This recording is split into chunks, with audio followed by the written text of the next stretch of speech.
Romanos capítulo 1, versículo 1.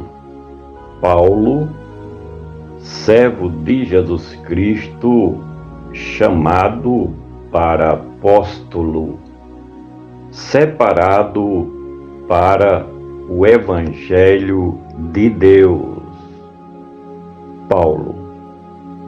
O significado do seu nome é pequeno.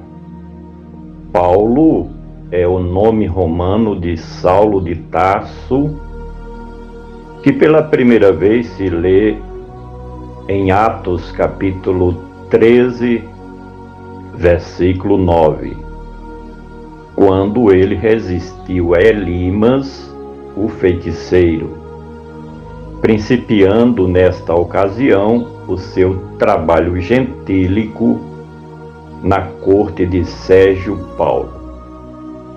Pode presumir-se que ele já era assim chamado nas suas relações com os gentios, mas depois deste incidente é sempre esse o nome pelo qual o apóstolo é chamado no livro de Atos, bem como nas suas várias epístolas.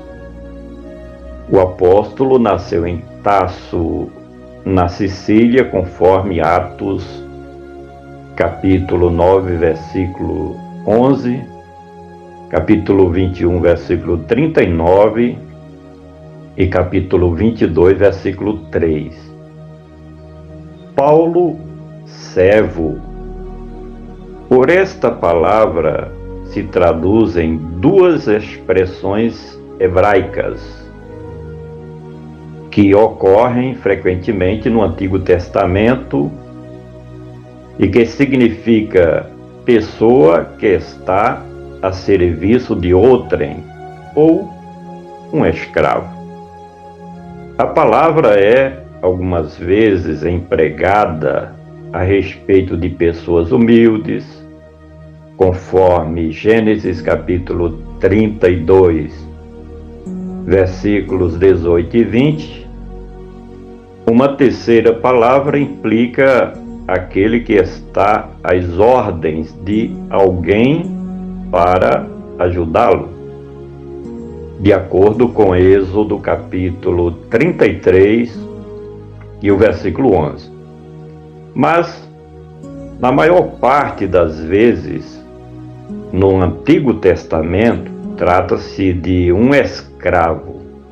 Esta mesma palavra, Paulo aplica a si mesmo como sendo servo de Cristo ou escravo de Cristo Jesus, no bom sentido, é claro.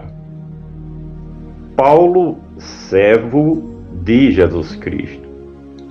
Paulo teve uma importância muito grande na formação da igreja primitiva.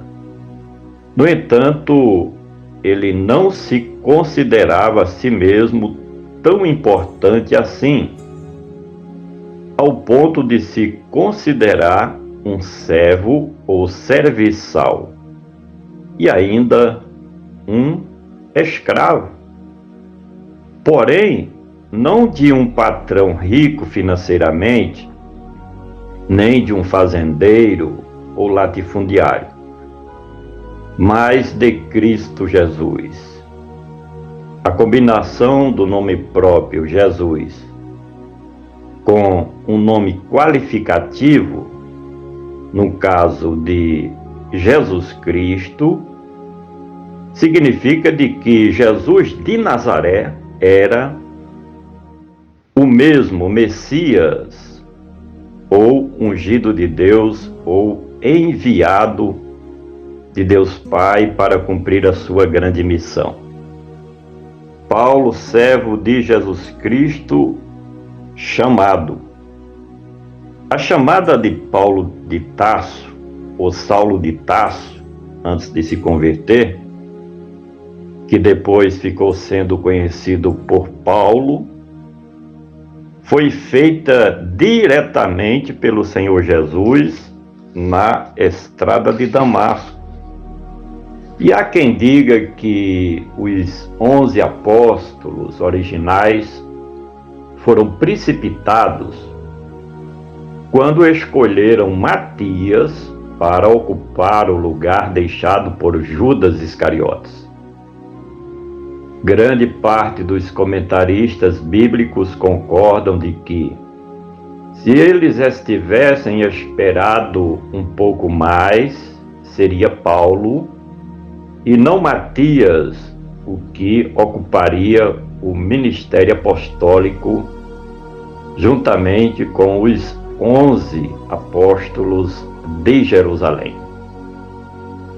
Paulo, servo de Jesus Cristo, chamado para apóstolo.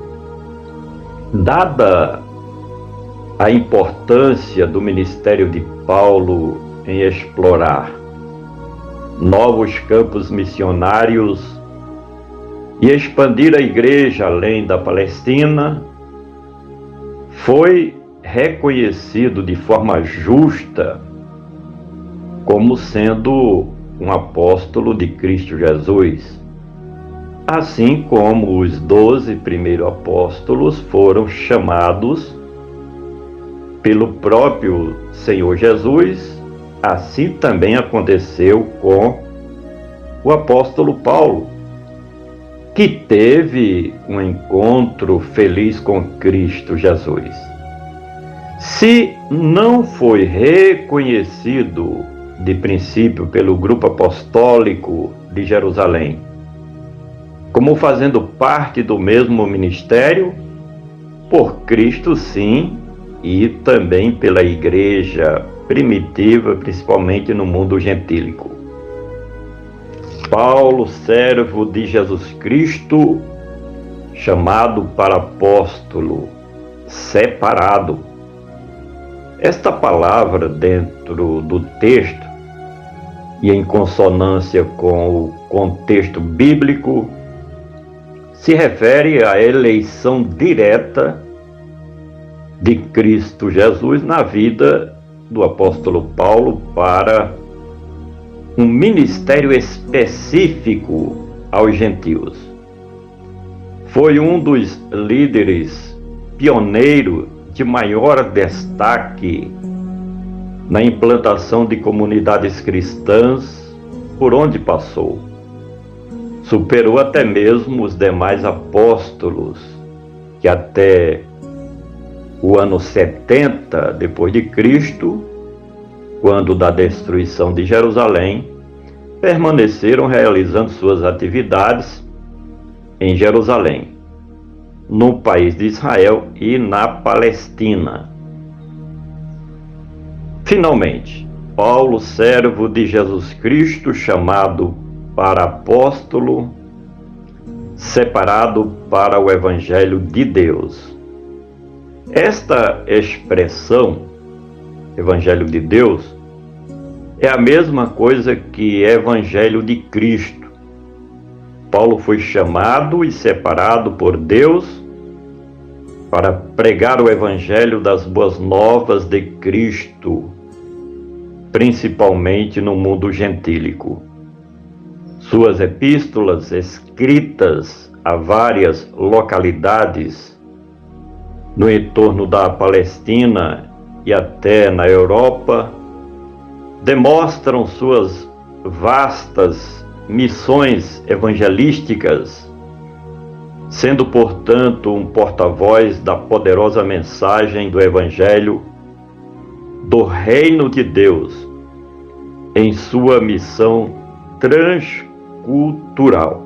Podemos dizer que ele foi efetivamente um grande evangelista, pregando as boas novas do Evangelho de Deus.